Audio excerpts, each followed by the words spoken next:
My tip for an outdoor workout is do it as early as you can. Enjoy it and take in everything. Take in the sounds, the feelings, the colours, nature, and just connect. Whatever it is that you're doing. A run, a walk, a bike ride, a horse ride. Just enjoy it. So when it comes to workouts, my advice would be to get a good variety of different workouts and balance them out throughout the week. So what I did, for example, was a Monday morning I might go for an outside run, and then in the evening I'd do an indoor weightlifting session. And then I wouldn't go for a run again on the Tuesday, because I would try and avoid doing repetitive exercises on the same joints and muscles to prevent injury. So on the Tuesday I might get up in the morning and do an indoor body workout, press ups and sit ups, and then on the Tuesday lunchtime, on my lunch break, I might go for a canal walk, and then on the Wednesday I'd go for a run again. So I'd try and avoid doing the same workout on consecutive days. It's difficult because you've got to do 2 workouts a day, so there's only so much balancing you can do, but I would try and at least separate it by at least one day to try and just ease the pressure on your certain muscle groups and joints. And don't be afraid to implement some walking and some Pilates and yoga, some low intensity exercises, because you're going to need those recovery workouts. As long as it's not a cop out and you're not doing it out of laziness, I think if you plan them into your week, I think it's important. And also a walk can actually be quite tiring. It seems like it's an easy workout, but sometimes you're just mentally not wanting to leave the house, so it can be a challenge. So don't be afraid to implement some walks and some low intensity exercises. So tips for the indoor workout or second workout would be to follow a structured plan towards a goal. So whether it's weight loss or muscle gain, or not being able to do pull-ups to be able to do pull-ups, whatever your goals are, follow a structured plan to reach those goals. The second tip would be to create intentional space, a space where you can literally time to work out. And this is my intentional space, but it wasn't always like this. When I first started the journey, it was a yoga mat in the corner with a few dumbbells. So whatever your intentional space looks like, create it to where you are on your journey. That would be my top 2 tips for indoor workouts: intentional space and structured plan. Don't become disheartened if you go out for a run one morning at 5 o'clock in the morning and you're just running on broken legs because you were doing squats the night before, and your 8-minute mile pace turns into 12-minute mile pace, or it might even be stop start. I did that a lot of times where I just started my running, and I was started to become a bit disheartened, and I was thinking this program's a bit stupid because it's actually decreasing the quality of my workouts. However, at the end of my 75 hard journey, when I completed it, I then realised I went out for a run afterwards once my muscles had a chance to recover, and I smashed out a 7-minute mile pace and found it easy. And so it's only afterwards the benefits will come of pushing yourself through these mediocre workouts. You're doing so many of them that the quality of them is naturally going to decrease. So don't become disheartened by that. Just plough through them and you will reap massive benefits at the end.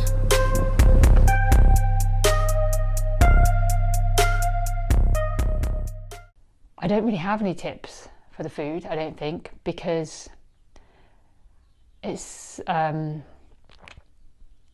just make sure you don't eat any junk. I had my food nailed down before I even did the challenge, so I just stuck to my normal diet, which was a animal-based diet, and I pretty much eat the same thing every single day. So the food for me was never an issue, so I can't really make suggestions on how to do the food.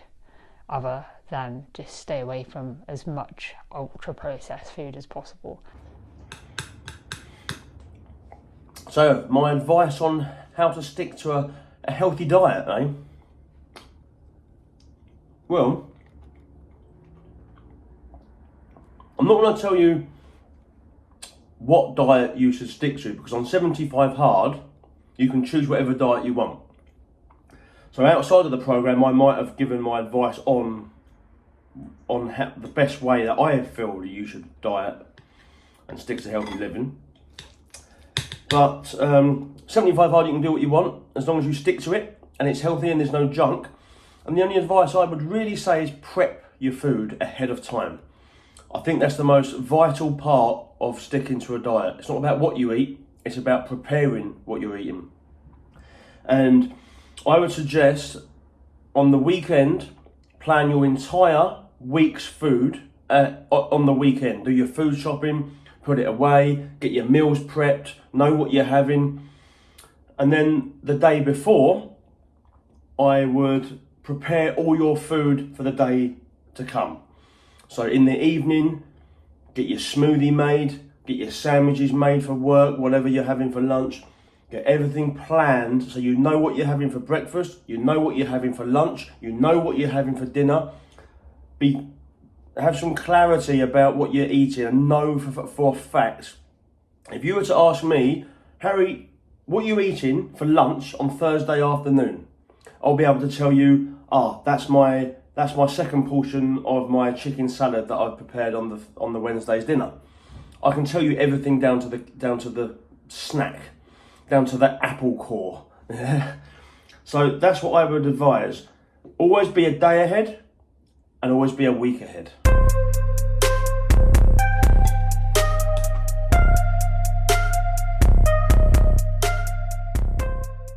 Water. I bought a gallon bottle of water, and what I would do is I would have this, I would fill up before I went to bed, and then I'd decant it into this bottle. So first thing in the morning, before I even got out of bed, I'd sit up and drink a whole bottle of this first thing in the morning. And then throughout the day, I would just decant this into that, and then I didn't have to measure it because I knew there was a gallon in there. Second tip for water, I would just try and drink as much as possible before like 3 p.m, depending on when you're going to bed. I would be going to bed about 8:30, 9 p.m, so I just tried to get as much of the water drank as soon as possible. Just in time. What do I think about water? My advice on water, I think it's pretty obvious. I think a lot of people would advise you to drink it throughout the day in balance. The last thing you want to do is drink it all before you go to bed because you've forgotten, and then you're up all night going to the toilet, and then that interrupts your sleep, and that's the last thing you want to interrupt, because on 75 Hard, believe me, you're going to need your sleep. You don't need any interruptions. So don't drink your water before you go to bed. What I tend to do is I have one of these jugs. They're 2 litres, which is roughly half a gallon. I take one of these jugs with me to work on Monday to Friday. And then for breakfast, I have a quarter of a gallon. And for dinner, I have another quarter of a gallon. And with this half a gallon, that equals the gallon. If you're working out in the morning with roughly the same time as your breakfast, before or after, the quarter of the gallon will come in quite easy if you're working out. Same as in the evening, if you're working out in the evening, the quarter of the gallon should be quite easy because you drink it while you're working out. And then the half a gallon at work, you just sip throughout the day. And that also splits it into chunks. So it seems more bearable when you split things into chunks, like we all know. Doing a quarter of a gallon is part of my morning routine. That's it. That's all my task is for the morning. Drink a quarter of a gallon of water. I just take this to work and don't even think about it. It sits on my desk and I just swig away. I make sure it's finished by the time I go home. And in the evening, my quarter of a gallon is just part of my evening ritual. It goes along with my workout and my dinner. I have 1 pint with my dinner, 1 pint with my working out, and I down the other half a pint before I go to bed. So that's my advice on the water.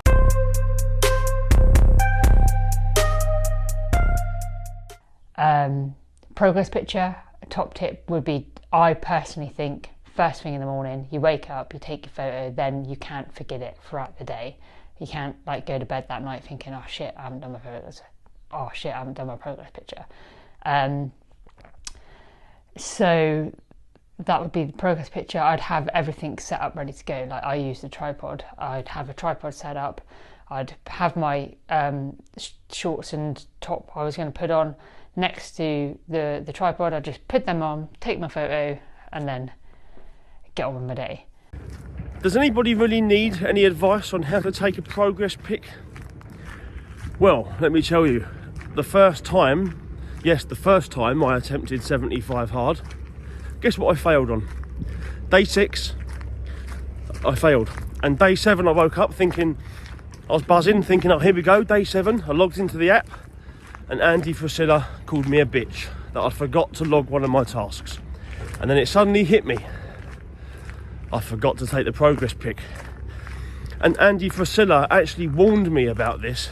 Before I started the program, I was researching on his podcasts, and he actually told me that people fail because of the small task of the progress photo.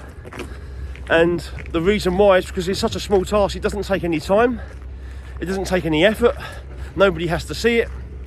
So people dismiss it, they don't view it as an importance, and that's what I did. I forgot what he'd even told me.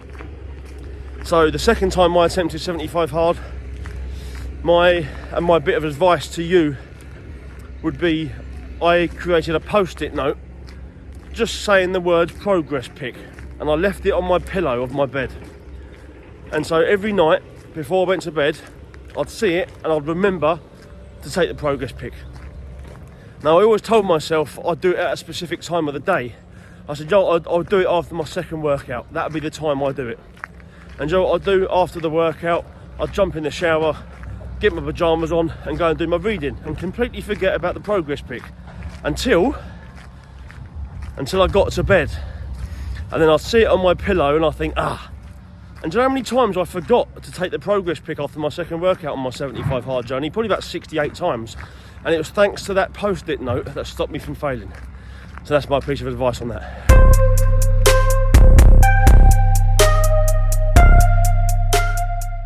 My tip for the book, 10 pages, is find books that are going to solve your problems that you are having. And then as you're reading them, you can implement those changes and problems as your journey goes on.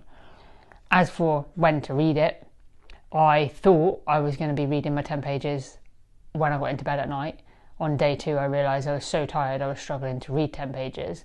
So day 3, my whole system changed, and I decided that I was going to read my 10 pages first thing in the morning, which would mean I would have to set my alarm half an hour earlier. So my whole plan and structure changed on day 3 because I realised there was going to be a problem, and then I found a solution to the problem, which was half an hour earlier, get up, 10 pages and done.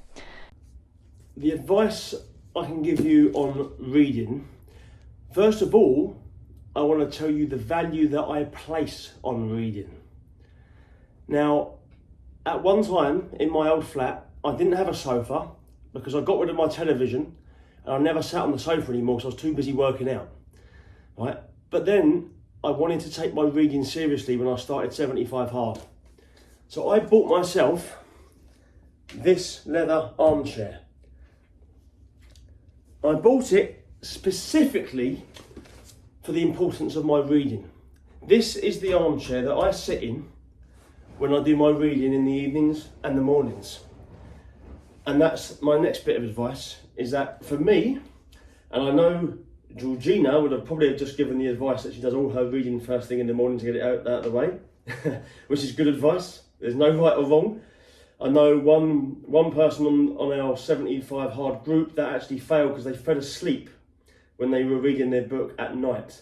So if you do read your book at night, like I do, don't do it in bed, because if you're likely to fall asleep, don't. You know, if you're on an armchair and you're specifically sitting down to study rather than read, then that's what I would say on that. Now I do my reading, I do 5 pages in the morning because I feel like reading in the morning is a great benefit to setting you up during the day with some positive messages in your mind. There'll be something you can take from your 5 pages that will set you on your day, whether you go to work, whether you're seeing friends or family, that will give you something to take with you. And the reason I say 5 pages for the evening is because it feeds your subconscious mind when you're in a more melatonin state. In the evenings, your brain goes from the cortisol, which is raised in the morning, which gives you stress, which gives you enough, and just a little bit of stress so you can attack your day. In the evening, it produces melatonin, which puts you into more of a state ready for sleeping. When you're in that state, what you read will not just go into your mind, the front of your mind for the day ahead, but because you're at night time, it actually feeds your subconscious with positive messages, so that in the future, things will just come to your mind automatically. They're stored. And then you'll be able to speak to other people and give them advice from what you have read, which is exactly what I do. So, if you don't mind, I'm about to do my 5 pages. Come on, Meadows, you know you want to sit on my lap. Yes, go on, you know you do. You always do. Come on, it's reading time. Study time. No? You've done your 5 pages reading, have you? Okay, let you off.